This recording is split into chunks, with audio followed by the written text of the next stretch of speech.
दीदी, अब आप ही संभालिए अपने बेटे को। मैं इसे नहीं संभाल सकती।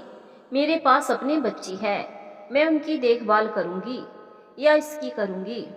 पद्मा 6 साल के हर्ष को उसकी मम्मी निशा को सौंपते हुए बोली, छोटी बहू, ऐसा व्यवहार तो मत कर छोटे से बच्चे के साथ। जब तुम्हें जरूरत थी तब तो तुम इसे अपना बेटा बनाकर ले आई थी। तब तो तुम अपनी ननंद के पांव पड़ गई थी, और आज जब खुद एक बेटे की मां बन गई तो इसे वापस छोड़कर जा रही हो। भगवान से डर, क्या बीतेगी छोटे से बच्चे के दिल पर। सास मेघना जी ने कहा, मुझे इन सब चीजों से कोई लेना देना नहीं है अम्मा जी। ये ननंद नंदोई की संतान है तो दीदी और जीजा जी ही इसे रखे। मैं और जिम्मेदारी नहीं उठा सकती इसकी। मेरे बच्चे भी हैं, मुझे उनका भी देखना है। शहर में रहकर खर्च उठाना इतना आसान नहीं होता। पर भैया भाभी, हम भी तो शहर में ही रहते हैं। ये तो गलत बात है ना। जब इसका जन्म हुआ था तब तो आप इसे अपना बेटा बनाकर ले गए थे, और अब इसे वापस मेरे पास छोड़कर जा रहे हो। मैं क्या जवाब दूंगी अपने बाकी के बच्चों को कि मामा मामी अपने बेटे को यहाँ क्यों छोड़कर गए हैं। पद्मा, अब इसमें जवाब क्या देना है दीदी। साफ साफ बोलो कि ये आपका बेटा है, इसे आपने जन्म दिया है, तो ये उनका छोटा भाई है। इसमें भला डरने की क्या बात है। डंके की चोट पर बताओ उन्हें भी और इसे भी। अरे कितना गलत कर रहे हो तुम लोग। ये छोटा सा बच्चा तुम्हें अपने मम्मी पापा मान चुका है, और अपने मम्मी पापा को बुआ जी फूफा जी। जब तुम इसे यहाँ छोड़कर जाओगे तो इसके छोटे से बाल मन पर कितना असर होगा, कुछ सोचा भी है या अपने स्वार्थ भी। कुछ दिख ही नहीं रहा तुमको। मेघना जी डांटते हुए बोली, अम्मा, अब तुम चाहे कितना भी चीखो चिल्लाओ, मेरी क्षमता नहीं है कि मैं इसे पालूं। जब इसके माँ बाप है तो भला मुझे क्या लेना देना। हमने कोई जिंदगी भर इसका ठेका ले रखा है क्या। मेरी भी ठीक ठाक नौकरी ही है। अपने बच्चों को खुद संभालो, हमारा भी परिवार है। विपिन बेशर्मी पर उतारू हो गया। ये देखकर अब तक चुप बैठे अनुराग जीजा जी ने कहा, तुम्हें परेशान होने की जरूरत नहीं है छोटे। हर्ष मेरा बेटा है, मैं इसे पाल लूंगा भगवान की कृपा से। अभी आप उसके पापा के हाथ पैर चलते हैं। भगवान ने मुझे संतान दी है तो उन्हें पालने की हिम्मत भी दी है। तुम यहाँ से अपना परिवार को लेकर जा सकते हो। आखिर जब अनुराग ने कह दिया तो विपिन अपनी पत्नी और दोनों बच्चों के साथ अपने घर रवाना होने लगा। लेकिन ये क्या, जैसे ही वो रवाना होने लगा, हर्ष रोता हुआ विपिन से जाकर लिपट गया। पापा, मैं भी आपके साथ जाऊंगा, मुझे छोड़कर मत जाओ। लेकिन विपिन तो इतना कठोर दिल निकला कि उस छोटे से हर्ष को एक तरफ धकेलकर अपनी 2 साल की बेटी को गोद में लेकर वहां से बाहर रवाना हो गया। जब पद्मा अपने 5 महीने के बेटे को लेकर बाहर रवाना होने लगी तो हर्ष उससे जाकर लिपट गया और रोते हुए बोला, मम्मी मैं भी चलूंगा, मम्मी मैं भी चलूंगा। पद्मा उसे अपने से छुड़ाने की कोशिश करने लगी। ये देखकर सबकी आंखों में आंसू आ गए। पर पद्मा निशा से बोली, दीदी संभालो अपने बेटे को, दिख नहीं रहा आपको कि मेरी गोद में बच्चा है। कहीं आपका बेटा मेरे बेटे को ना गिरा दे। ये सुनकर निशा हर्ष के पास आई और उसे जबरदस्ती से छुड़ाते हुए अपनी गोद में ले लिया। बुआ जी, मुझे जाने दो। बुआ जी, मुझे मेरी मम्मी के साथ जाने दो। हर्ष जोर जोर से रोता जा रहा था और निशा से गुहार करते जा रहा था। ये देखकर भी पद्मा बिल्कुल नहीं रुकी और अपने बेटे को लेकर वहां से रवाना हो गई। पर उस बच्चे का चीखना चिल्लाना जारी रहा, वो नहीं है तेरी मम्मी, मैं हूँ तेरी मम्मी। सुना ना, तुमने क्या कह रही थी वो। निशा रोते हुए हर्ष से बोली, बेटी ये बच्चा है, उसे समझ में नहीं आएगा। मेघना जी बोली तो निशा उसे जैसे जैसे चुप कराने लगी। काफी देर तक हर चीज से मनाने की कोशिश करती रही। ये तो निशा की 12 साल की बेटी आसी समझदार थी जो इन हालात को समझ रही थी। वो जैसे तैसे हर्ष को अपने साथ बहला फुसला कर ले गई। ये सब देखकर रोती हुई अम्मा ने अनुराग की तरफ देखा तो अनुराग बोला, अम्मा तुम कोई बात दिल पर मत लेना, धीरे धीरे हम हर्ष और अपने बच्चों को संभाल लेंगे और फिर आसी का भी तो साथ है, वो अपने बाकी भाई बहनों को अच्छे से संभाल लेगी। बस आप तो थोड़ा हर्ष का खास कर ध्यान रखना, उसके बाल मन पर गलत प्रभाव पड़ सकता है। फिर वो निशा से बोला, निशा की माँ निशा के पास ही रहने आई है कुछ दिनों के लिए। निशा जाओ, आज हर्ष की पसंद का कुछ अच्छा सा बना लो, अभी तो उसे इन्हीं सब बातों से बहलाना पड़ेगा, थोड़ा टाइम लगेगा लेकिन समझ जाएगा। अनुराग की बात मानकर निशा रसोई में चली गई। पद्मा और विपिन की शादी को 5 साल हो गए थे, लेकिन दोनों की कोई संतान नहीं थी।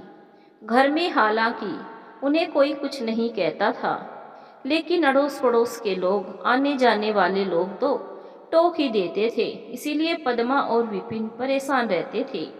सारे मेडिकल टेस्ट भी करवा लिए, लेकिन कोई कमी भी नहीं थी। मेघना जी ने कोई पूजा, कोई मंदिर नहीं छोड़ा कि पद्मा बहू के भी बच्चा हो जाए, लेकिन कोई फायदा नहीं हुआ। मेघना जी की बेटी और दामाद अनुराग और निशा के सब तब 3 बच्चे थे। उन्हीं दिनों निशा फिर से प्रेग्नेंट हो गई, पर इस बार वो बच्चा नहीं चाहती थी, क्योंकि पहले से ही 3 बच्चे थे। ऊपर से अनुराग का काम भी ठीक ठाक ही चलता था। इतनी महंगाई के दौर में बच्चों को दुनिया में लाना आसान है, लेकिन पालना बहुत मुश्किल। उसने ठान लिया कि वो अबॉर्शन करा लेगी। इस बार में उसने अनुराग से कहा तो अनुराग भी राजी हो गए। लेकिन जब निशा के भाई भाभी पद्मा और विपिन को पता चला तो दोनों निशा के पैरों में पड़ गए। दीदी आप अबॉर्शन मत करवाओ, ये बच्चा हमें दे दो। क्या पता भगवान ने आपके जरिए हमें हमारा बच्चा देने की ठानी हो। कम से कम आपके इस बच्चे के जरिए हम भी माता पिता कहलाएंगे। ये सुनकर मेघना जी, निशा की मम्मी भी उनकी हाँ में हाँ मिलाने लगी। लेकिन निशा को समझ में नहीं आया कि वो क्या करे, पर फिर भी उसने कहा, देखो पद्मा, बात को समझो, तुम में कोई कमी नहीं है, आज नहीं तो कल तुम माता पिता बन ही जाओगे। फिर अपनी संतान होने के बाद तुम उसके साथ प्राय जैसा व्यवहार करो, ये सही नहीं होगा। उस बच्चे के मन पर गलत असर पड़ेगा।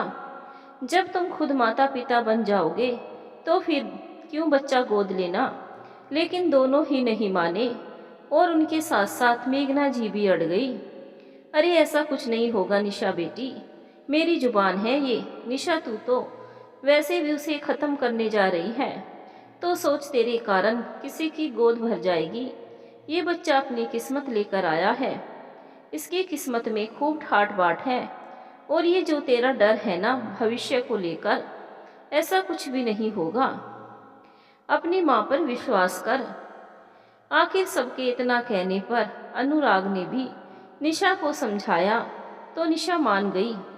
9 महीने बाद निशा ने हर्ष को जन्म दिया और उसके साथ ही विपिन और पद्मा उसके माता पिता बन गए। दोनों उसका अच्छे से ख्याल भी रखते थे। पद्मा भी अब खुश रहने लगी थी और ये खुशी तब दुगुनी हो गई जब 3 साल बाद वो एक बेटी की माँ बन गई। तब वो कहती थी कि मेरा परिवार पूरा हो गया। अब असल समस्या तो तब हुई जब पद्मा दूसरी बार प्रेग्नेंट हुई और उसने बेटे को जन्म दिया। अब खुद का बेटा हो जाने के बाद पद्मा और विपिन को हर्ष बिल्कुल नहीं सुहाता था।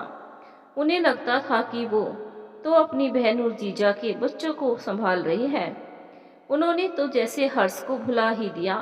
बात बात पर उसे झिड़क देना, उसका ध्यान न रखना, कहीं जाना हो तो उसे अनुराग और निशा के पास यहाँ छोड़ जाना उनकी आदत हो गई थी। दोनों मन ही मन चाहते थे कि अनुराग और निशा अपने बच्चों को वापस अपने पास रख ले और उन्हें हर्ष से छुटकारा मिले, पर क्योंकि बच्चे के लिए वो दोनों खुद ही निशा के पीछे पड़े थे, इसीलिए बोल नहीं पा रहे थे। मेघना जी, अनुराग और निशा को सब समझ में आ रहा था, लेकिन वो कुछ बोल नहीं रहे थे। उन्हें तो यही लगता था कि शायद ये उनकी गलतफहमी हो। छोटे बच्चों के साथ तो वो उसे संभाल नहीं पा रहे हो, पर साथ ही वो अपनी बेटी के साथ ऐसा व्यवहार तो नहीं कर रहे थे। पर आज जब मेघना जी ने उन दोनों को इस बारे में टोका तो इतनी सब बहसबाजी हो गई। आज उन्होंने अपने मन की बात कह दी और हर्ष को फाइनली उसके माता पिता के पास छोड़ ही दिया। खैर अनुराग और निशा उसके माता पिता थे और बच्चों को वो यूं तो नहीं छोड़ सकते थे। शुरू शुरू में तो हर्ष और परिवार वालों को काफी परेशानी हुई। वो छोटे से बच्चे का मन ये मानने को तैयार ही नहीं था कि जिनके साथ वो शुरू से रहा वो उसके माता पिता नहीं बल्कि मामा मामी थे। हर्ष को इस तरह परेशान देखकर मेघना जी की आंखों में भी आंसू आ जाते। आखिर अब किस मुंह से जुबान दे जब बेटे बहू ने मान ही नहीं रखा। लेकिन फिर भी अनुराग और निशा ने कभी उनसे शिकायत नहीं की। आखिर कुछ दिन यूं कहे कि कुछ महीने लगे, लेकिन हर्ष धीरे धीरे संभल गया। अनुराग और निशा उसके माता पिता है, इस सच्चाई को उसने मान भी लिया। अपने भाई बहनों के साथ वो अब खुश रहता था, पर अब वो विपिन और पद्मा के सामने आना भी नहीं चाहता था। अब उन लोगों का अनुराग और निशा से व्यवहार भी पहले जैसा नहीं था। लेकिन समय का चक्र देखो, अब अनुराग का व्यवसाय काफी अच्छा चल निकला था। सारे बच्चे शहर के बड़े स्कूल में पढ़ रहे थे, घर में नौकर चाकर काम कर रहे थे।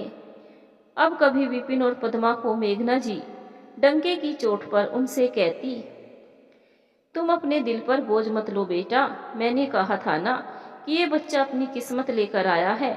इसकी किस्मत में ठाट बाट लिखे थे, जो ये लौटकर अपने माता पिता के पास आ गया और उसके आते ही इसके माता पिता का व्यवसाय चल निकला। वाकई कुछ लोग किस्मत लिख कर आते हैं और उनकी बात सुनकर दोनों पति पत्नी अपना सा मुंह लेकर रह जाती है। जब भी निशा बच्चों को लेकर मायके में आती तो हर्ष अपने मामा मामी से बात नहीं करता था। उनके ठाट बाट देखकर विपिन और पद्मा अपने आप में ही आत्मग्लानि महसूस कर रहे थे। तो दोस्तों, इस दुनिया में हर एक इंसान अपनी किस्मत लेकर आता है, कोई इसकी किस्मत छीन नहीं सकता। सबकी अपनी अपनी किस्मत होती है। किस्मत राजा को भी रंग बना सकती है और रंग को भी राजा बना सकती है। तो समय का चक्र ये ऐसे ही घूमता रहता है। तो आज की हमारी कहानी समय का चक्र यहीं समाप्त होती है। आपको कैसी लगी हमें ज़रूर बताएं।